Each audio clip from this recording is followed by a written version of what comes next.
Welcome to Spygirls, where espionage meets real talk. We are two former CIA operatives, Brittany Butler and former FBI Special Agent Tracy Walder. We today are going to pull back the curtain on the world of intelligence, crime, and global affairs. Thank you so much for being here today.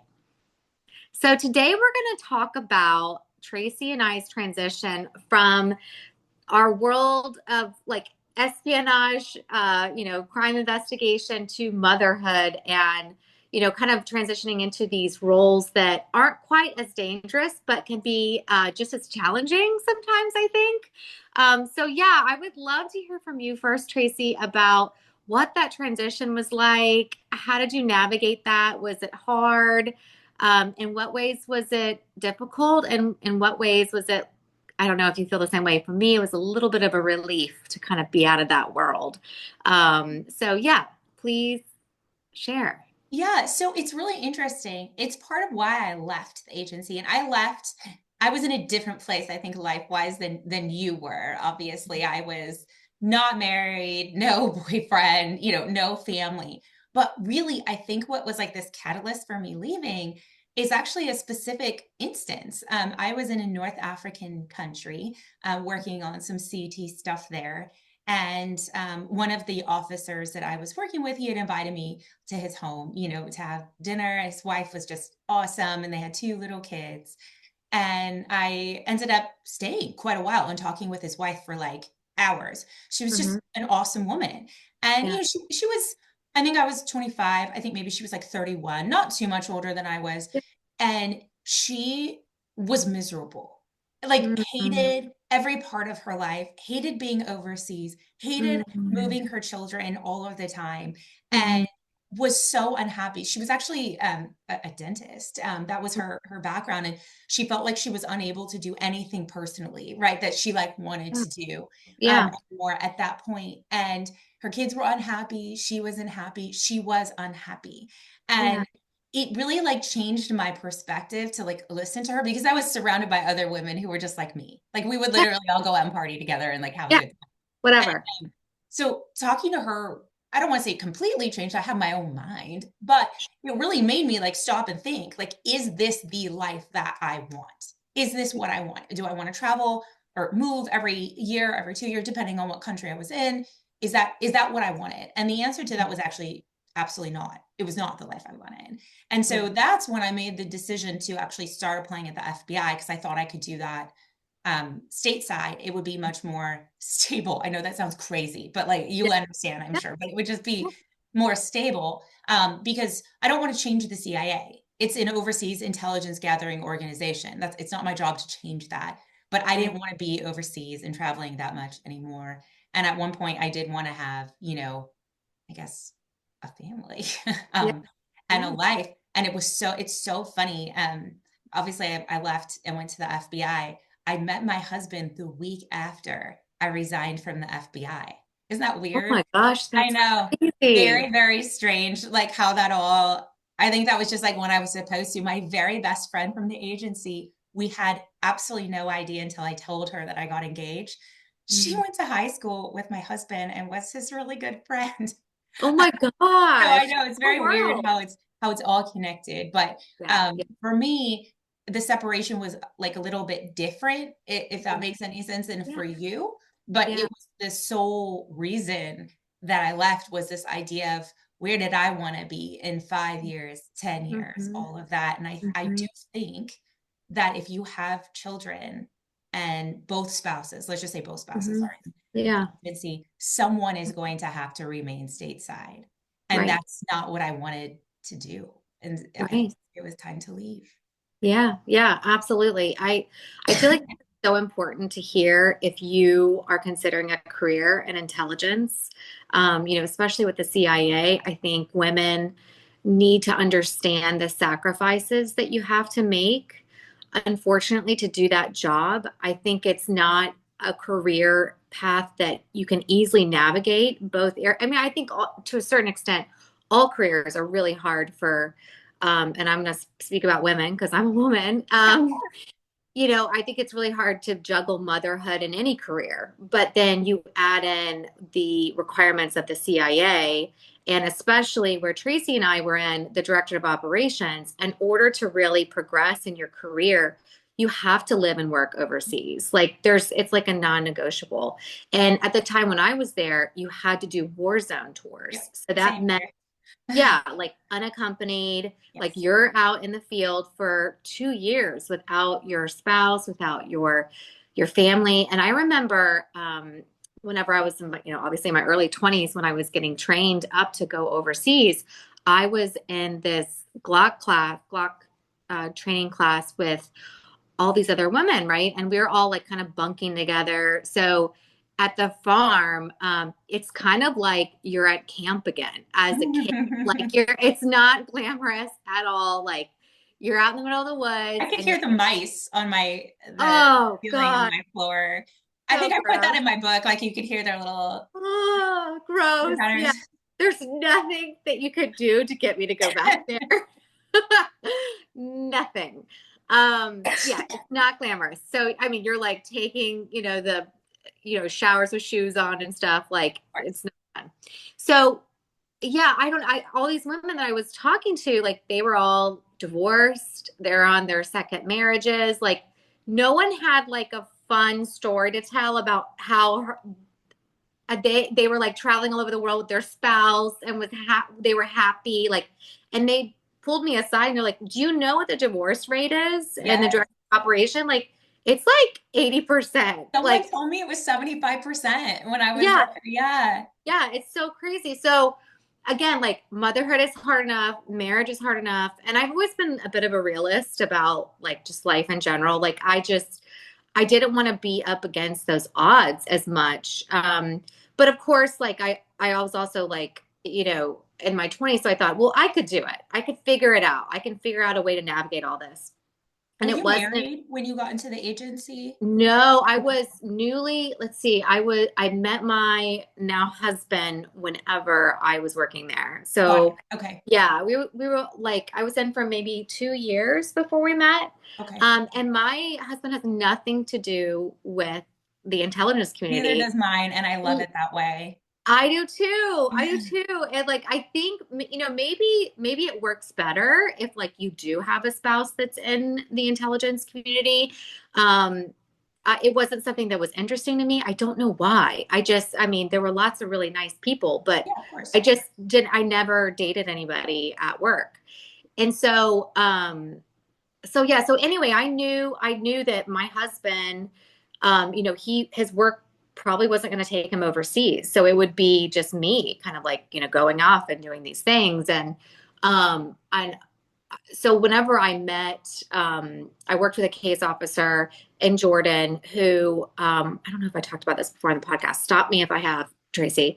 But he passed away during the Coast suicide bombing Yes. attacks. But he had told me right before he died, 3 months before he died, do not do this, Brittany. Like I thought, I really admired his work. He was really great in this one operational meeting. And I was just telling him one day over coffee, like, man, you're such a good case officer. I really admire you. And he was like, don't do this to your life. Like I am a horrible husband. I'm not a good father.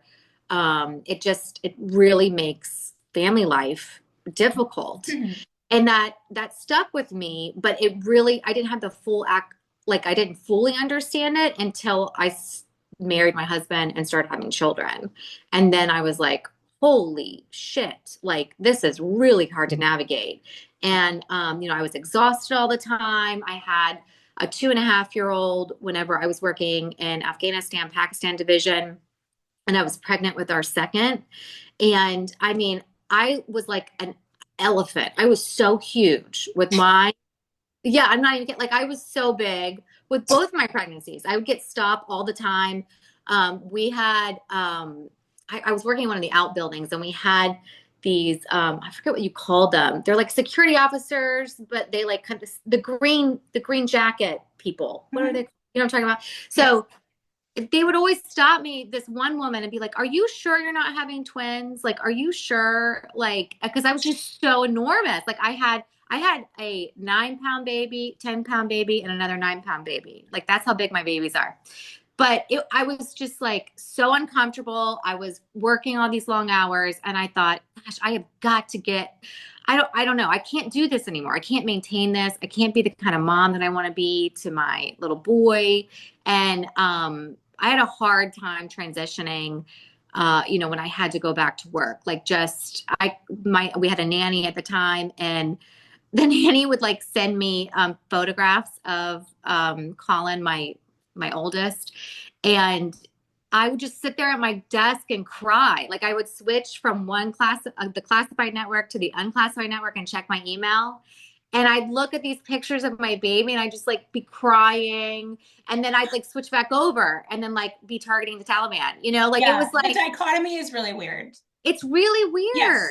And I don't know, someone told me once before because I live in a very, and I don't mean this in a negative way. The community that I live in right now is very much Stepford, very Yeah, much. And yeah, that's okay. We chose yeah, to live there. I like it. yeah. This isn't a slam on people who live there, but Right. I think about my daughter, right? And then we on like September 11th, they have a thing at school where they observe and all of that. And the parents will start talking about it. And I'm like, shit, like I was at CIA headquarters and then I like went to Afghanistan. And it like clears a room really quickly. Like no one wants to like deal Yeah, with me. And like yeah, that's weird. And yeah. I realized like I am normal, but I'm never gonna be normal in the sense that other people like understand, if that Hmm. makes Yeah, any sense. yeah, no, absolutely. We're going to look at the world differently, Yes. I think, no matter what. And it, it's like I don't know, it's nice and then it's not nice. Like I feel like when I listen to the news, for instance, and you and I, we do a lot of foreign policy analysis and we look at current events probably like really differently from perhaps the Yeah. average person. Yes. Because we both like have lived it and worked it, and whenever you work at the CIA, it's not like you have access to everything that's happening all over the world, like intel wise. I But think people think that though, but I that's not. think they think that, yeah. Yes. Like people ask me all the time about Russia, and I'm like, I like don't. I mean, I can give you my opinion, Yeah. but like I don't know anything. Just like I don't know anything classified about the Middle East anymore. Like you don't. Once you, and I feel like this is also a misconception. Once you leave the CIA, like you lose all your clearances. You're Like gone. yeah, you have no more access to anything. And that's Like not a bad thing. We no, shouldn't. I'm no, I'm okay with all of that. I yeah, never um I was okay with mine was a little different because FBI basically like bought the clearance, if that makes any hmm, sense, yeah. from CIA. And at Yeah. the time, FBI weirdly didn't have a lot of agents that had TSSCIs. Now Mm. they'll all do, but at the time they didn't. And so they needed my Oh, clearance from the agent. okay. So Oh, for me, interesting. it was a little different in that it didn't like fully Yeah. separate. It carried Yeah. over into to FBI, but even FBI agents, like female Yeah. ones, Yeah. I feel like they were in very similar positions to female officers at the Mm, CIA, if that makes any sense. Because even though I was yeah. stateside, Yeah. you have to remember the stuff you're seeing is sometimes even more disturbing than the stuff that we would see because at the CIA we can I won't say compartmentalize, but like it's over there, if that makes Right. any sense, which Yeah. sounds No, awful. But at yeah. FBI, like I was an FBI agent, not just in the LA field office, but in the Santa Ana resident agency. I was born and raised there. And so to see the crap that went on Yeah. Yeah. in the cities, communities, all of that was like very difficult and weird and Mm, strange and different, I guess, if that yeah. makes sense. No, it's interesting that you say that because like I have a hard time watching like local news. Like I can't like it's like it hits too close to home in a way, like listening about murders and whatever. But whenever I was reading about it at the CIA, like what, and reading, watching like videos of beheadings and really disturbing stuff. Of course. Like it's like very distant. Like it's like, oh, it's over, like you said, it's like over there. It's like not a threat, like, internally and within my community. But yeah, I can't imagine what that was like to like be at the FBI and see the stuff that was happening right around the corner from you and how that probably affects you like as a mom. Like what does that, do you think you're like super like hyper vigilant about I don't think I'm everything? I don't think I'm a helicopter mom at all. Yeah. I'm not. It's just not. I think part of it too, weirdly, you and Yeah. I probably also have this strange laid back aspect to us that Yeah. I do think other people may not have, right? And that we can triage stuff Mm-hmm. very Yeah. quickly in our brains and be Yeah. like, okay, yeah, that's not a threat, whatever, moving on. Or, Yeah. okay, that's a problem. Like we need to. And so for me, I'm actually not much of a helicopter mom. Mm-hmm. But I would say that sometimes I stress out unnecessarily because, and you might too, I don't know, Yeah. because I think about all the bad things that can possibly happen. Like I look Right. at her school and I'm like, why is that door open? That door needs to be closed. Why is Right. that playground fence open? That playground fence. I'm not sure that other people are looking at Yeah. it that Yeah. way. Yeah. No, I am like when I go on school tours, I'm like the whoever's doing the tours, like worst nightmare when I go. Like, because I take the whole tour group that I'm with on this like horrible scenario of like these terrorists No. like coming in and like their shootout and everything. And I think everybody else is like, what is wrong with this woman? Why is she asking all these questions? But yeah, I think because like we view and I had a hard time like in the movie theater for a while. I don't know if you've, Really? Why? yeah, well, remember when those shootings were happening? Like, Oh, the one in Colorado, Aurora, the one in Colorado, and yes. yeah, yeah, yeah, yeah. I don't know. And I also like have to I had to stop myself from like profiling too. Like like I had to stop that. Because I think, for a little while after 9/11, I think a lot of people, I'm probably not just because I worked at the CIA, but you were getting on a plane and maybe, a Middle Eastern person was getting on wearing a hijab or whatever, and you were like, oh my gosh, like what do you have underneath there? Like Right. what are they?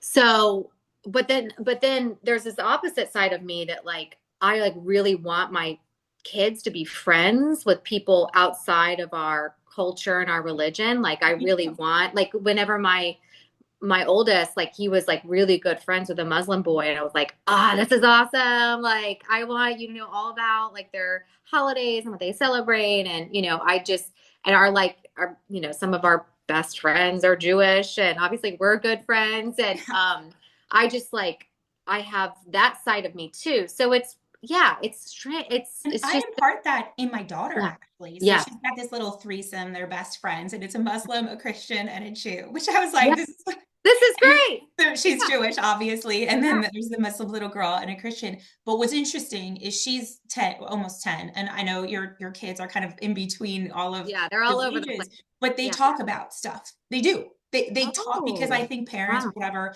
talk about it at home, and that's perfectly fine. I would never want a parent Yeah. to not talk to their child. But Yeah. my daughter came home with all these questions about how bad Mm, a group of people were. And mm, mm, I had to talk to her, obviously, about that. And she's mhm. like, well, how do you know? And I said, because I physically lived there. Yeah. Yeah. I And know. I physically, like, I saw everything with my own eyes. And she's like, oh, I don't think their mommies and daddies did. I said, no, I don't think they did. And that's okay.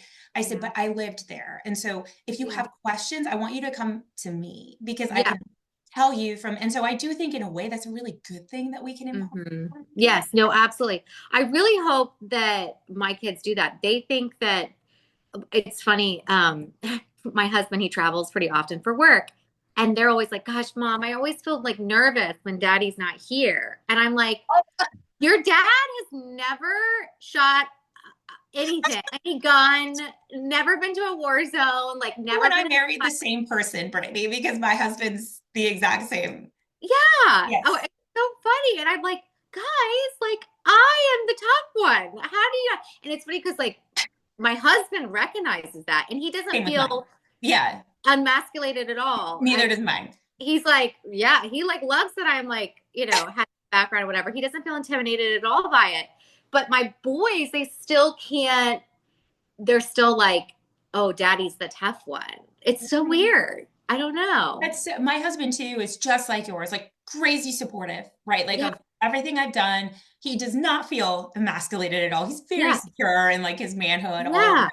But he also too did a little bit too. He Yeah. didn't start traveling until he met me, right? And then, Wow. you know, Yeah. we Yeah. imparted that in each other. Yeah. And so I kind of like that I didn't marry someone in the agency or the Right. PO. Um, Yes. Yes. but at the No. same time, I don't want to dissuade women from these careers because then I look Right. at like some of the people I worked with, like Jen Matthews, right? For Yeah. Yeah. example, she Yeah. had pretty little kids at the time. Hmm. You know, when I was working with her, my little group chief, who I don't think I can say her name, but she also at the time had three little kids, and she Hmm. was managing it, you know, and they Yeah. did it. So I think you can do it. I just think Absolutely. it Absolutely. wasn't what I wanted to do.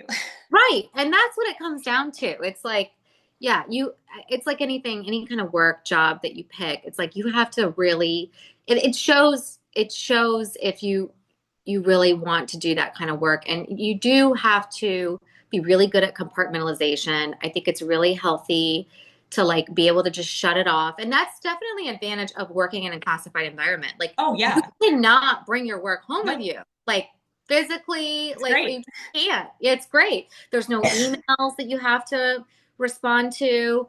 And it's very uh rare for you to have something called weekend duty. I don't know if you had weekend duty, Tracy. I mean, I Um, think I did all day, every day because of oh, you like, did? Did you well, have right like a after pager? September 11th, like, I Oh, was yeah. working, like, what we're definitely not taking it off. I Right, think right, right.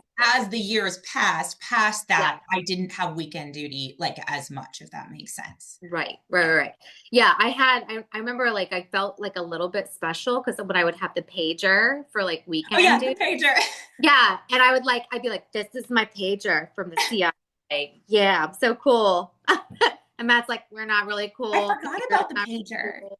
Oh yeah, I had a I pager. think, I mean, on September 12th, they literally gave pagers to all of us in CTC because you have Wow. to remember, like, Yeah, no one, everything was all kinds of messed up, right? And yeah, obviously then that changed over time, clearly. yeah, But yeah, yeah.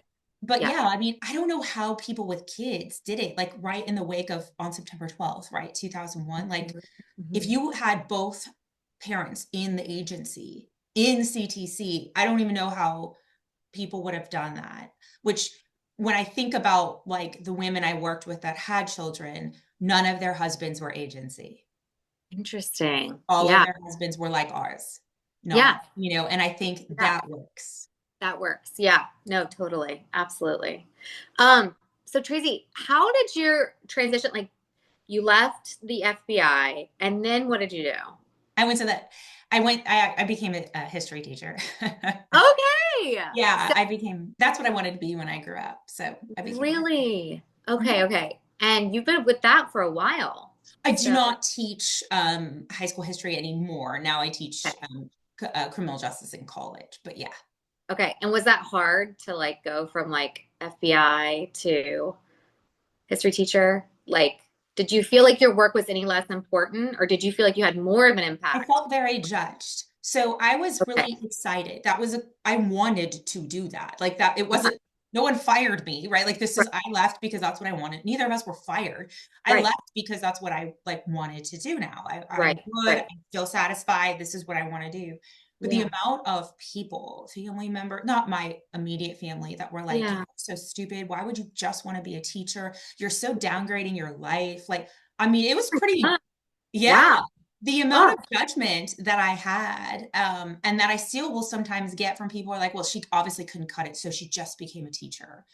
I oh mean, my I know, gosh. and it's so funny. About 7, 8 years ago, I got an email from a random teacher. I don't even know how she got my personal email, but whatever, she did. And she's Yeah. like, hey, I really want to join the FBI because being a teacher is like way too hard. And it was like, Yeah. Yeah. I yeah, see. That's what I would say. Like, I think I think stay-at-home mom taking care of kids is harder than anything I ever did at CIA. Like, for sure. do And you that's like feel why, judged? do I feel judged? Yeah, online, like that weird online community that's like, I don't know, like, yeah, they're like, why would you? But I also have gotten a lot of support and love from people saying, God, you chose your family over your career. And that's really cool. But I also like it's funny how you talked about like meeting your husband right that week after you left the FBI, because my husband, like we just couldn't make one income work at that, like when I was at the CIA. We bought this ridiculous house. It was way above our pay grade, the whole thing. And so I couldn't quit. Like even if I wanted to quit, like I couldn't quit You for a while, needed income. but because of income. But then my husband, um, during my maternity leave with our second, I remember like before I left, I was like, I told everybody, I was like, there's no way I'm coming back here. I am exhausted. I just want to be at home with my kids. And I, this was weird for me to say because I was like super intense about my job and about the targeting You can work. And tell how much you loved it. It's very yeah, obvious. yeah, I loved it. And I was really good at it. And so like everybody in CTC, like in Pakistan, Afghanistan division were like, there's no way you're gonna be able to stay at home. Like, no way. We're gonna see you back here in like a couple weeks, like after you're done having the baby. You're crazy. And like in a good, weird, I don't know. Anyway, and I was like, oh no, no, no. I want to stay at home with my kids. So I'm on maternity leave. My husband is meanwhile like interviewing for jobs because I'm like, I really do not want to go back. He got his job and his start date was the exact date I was supposed to go back to work. And it was with Whoa. and it was with a Middle Eastern company. So I couldn't so something our listeners might not It know, would be a problem. it'd be a problem for my clearance. Like I couldn't, yeah.